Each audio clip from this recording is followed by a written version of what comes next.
Hi, I'm Ashley. Today I'm doing a time lapse of another princess in my Disney series. So this one is Aurora. This one's going to be pretty quick, but if you're interested in seeing a slightly longer version of kind of a similar loose figure painting style with a little bit more explanation, I'll link a video at the end with Jasmine, it's a little bit longer. For these loose figures, I go straight in with watercolor. I find that if I just start at the waist and work my way down the skirt and then go up and do the bodice, I get the proportions much more accurate than if I try to sketch it out first. And I don't know why. It doesn't make sense to me, but that's okay. So the first thing I did was just get the basic shape of her dress in. And then after that dried, I go in and start developing the details and kind of refining the movement and the shape in the dress.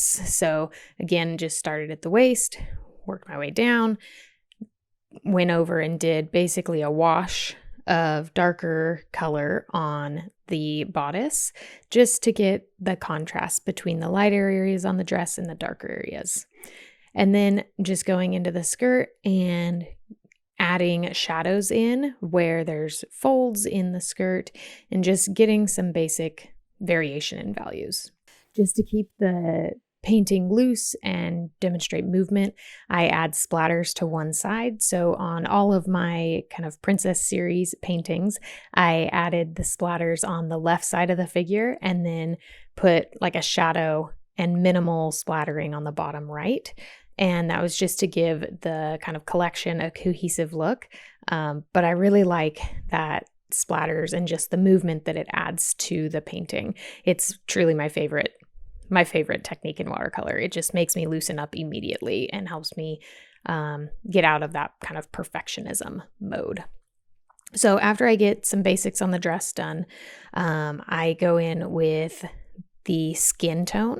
And so to mix skin tone, I just mix the three primary colors. So I use cobalt blue, permanent rose, and I think lemon yellow, not positive on the yellow that I use.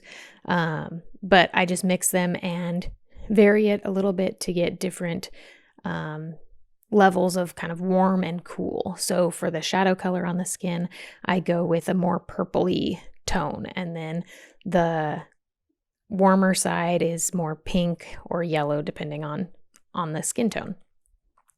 So after I get that basic shape in, go in and add some more details on the dress because the dress dried while I was doing that. Thing that you can see is that with using negative space when I painted the skin tone, I got the white part on the top of her dress, and then I had just added the slight gray shadow under kind of where that white part meets the dress, and it automatically kind of pulls out that, I don't know what to call it, but the part of her dress that is off the shoulder that's white, so like that trim part.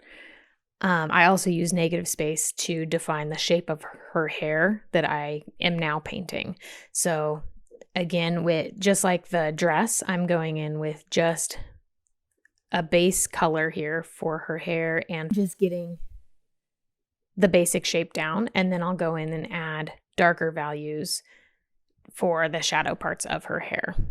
So you can see here at the top, I'm adding that kind of spike on the crown. So again, I used a little bit of negative space there to create the shape of the crown with her bangs and kind of where it would be going over.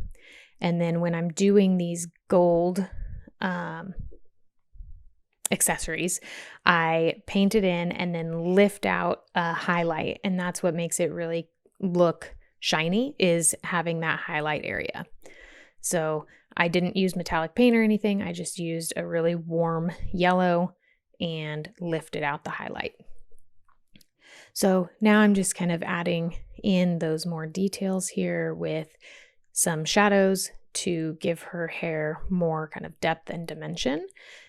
And so you'll see as it builds, it makes it look like there's parts that are underneath that are shadowed, and then there's parts that are on top that are highlighted.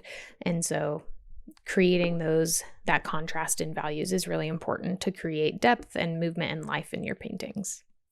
So quickly, just let you know, I do plan to open an online store soon to sell prints and original paintings. When I do, I'll add the link to the description of this video. So if you're watching it later, it might already be open and the link will be in the description. I'll also make an announcement here on YouTube and on my Instagram at Painting with Ashy. So be on the lookout for that. So there's the completed painting. I really hope you enjoyed this time-lapsed process.